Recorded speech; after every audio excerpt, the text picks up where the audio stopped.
In this example, we'll build a Power Automate flow that automatically emails everyone assigned in a SharePoint person column. We'll keep the flow clean and easy to maintain. Let's get started. Step 1. Create the scheduled flow. Go to Power Automate, click Create, then choose Scheduled Cloud Flow. Give your flow a name, set the recurrence to once a week, and click Create.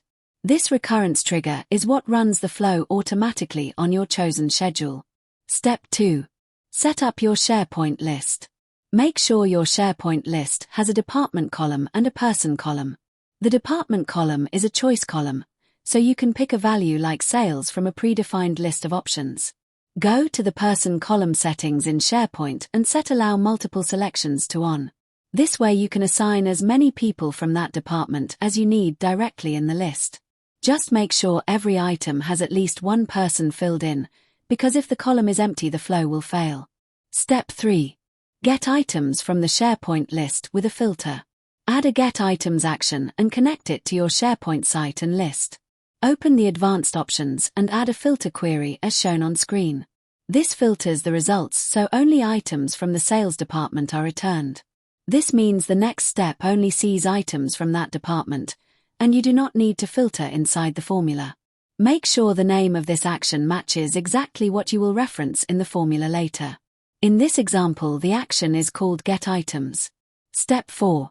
Add the Send an Email action with the XPath formula. Add a Send an Email v2 action. In the To field, switch to expression mode and enter the formula as shown on screen. There are two things you need to match to your own setup. First, Get Items must be the exact name of your Get Items action in the flow.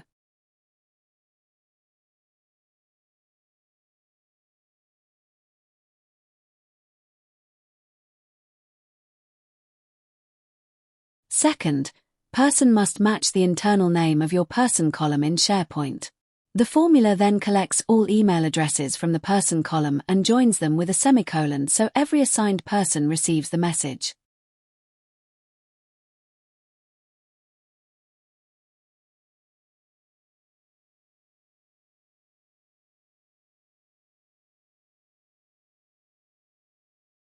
For the subject and body of the email, I am using the dynamic content from the department value in this example.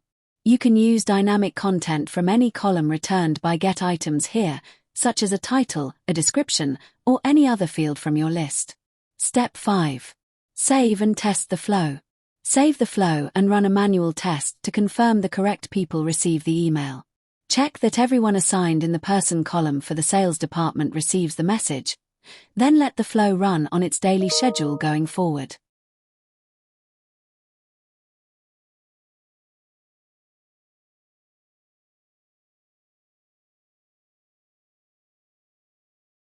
That is it.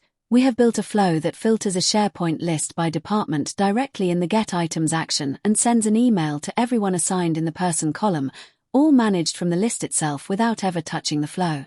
If this helped you, please like the video, leave a comment with your questions, and subscribe for more beginner-friendly Power Automate tutorials.